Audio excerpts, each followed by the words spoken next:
right, have you guys ever heard of Robert Johnson? Don't worry, this isn't my main story. No. Have you heard? But I'm not good with names, so I don't. Even if I had, I wouldn't know. All right. Have you heard of the Crossroads story? No. I've heard of the Crossroads Going movie. down. Hang on, no, what was that? Going down. What the fuck's that song? Are you singing a country song? I just think. No, I was thinking of Hilltops. Going down the hard road. Down the hard road. Nah, not that. There's That's a Crossroads. Hard Road?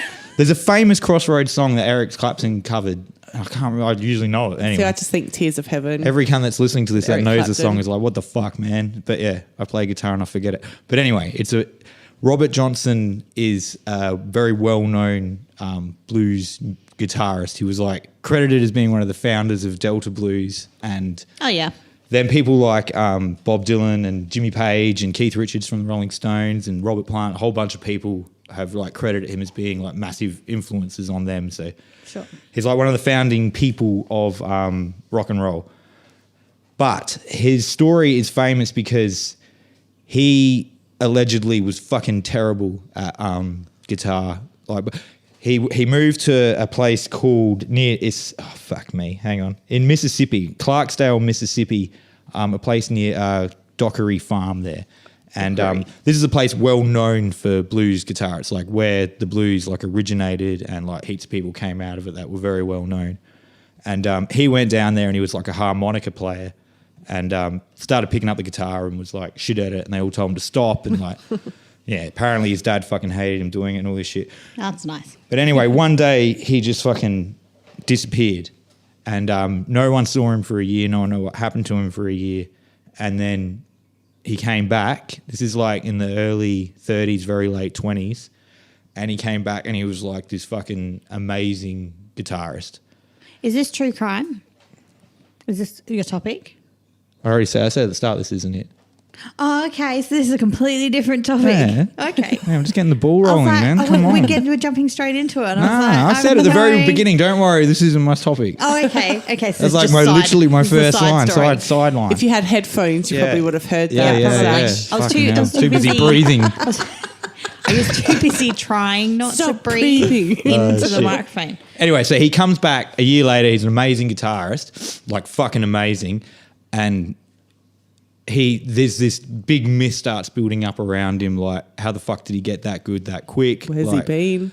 And the way he played on stage was that he would turn his back to the audience and no one could ever see what his fingers were doing.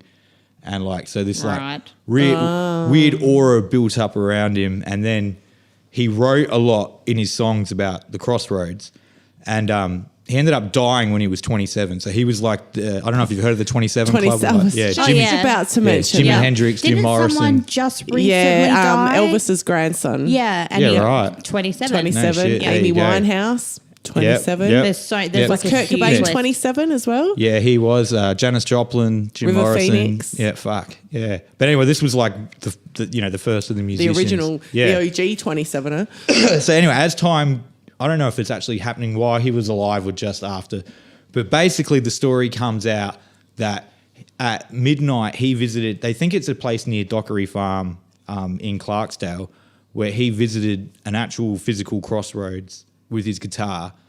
And so the rumor is now that you can still go there between the hours of midnight and 3 a.m. and you can go and you can play your guitar and start tuning it in, and then a presence will appear behind your shoulder, and you're meant to hand your guitar over your right shoulder, and this figure will take your guitar and then you'll hear it tuning it for you, and then it offers you your guitar back, right? And that's Satan. Really? Yeah, and so this is Satan, like, you know, will you Is that sell like the your Jack soul? Black song? That's exactly right. So yeah, will you sell your soul for rock and roll? Like, this is where all this shit comes from, So right? that song's based on this like folklore Yeah, sort of tale. yeah, and so Wow. is the Crossroads song. So is like, that's where it's the devil's music. Rock and roll is the devil's music comes from. Of course. Because he's traded his soul with the devil To be able to play to guitar. play because guitar, and he originated all this And because shit. he had his back to people when he was Yeah. playing.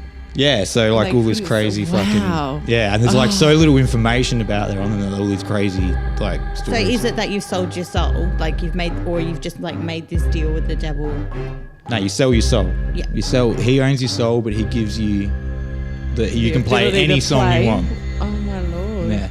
Wow. So turns out he actually just like disappeared for a year and found an amazing guitar teacher and like studied. But that's a great story. yeah, it's fucking Wow. yeah. Oh, that's So awesome. there you go.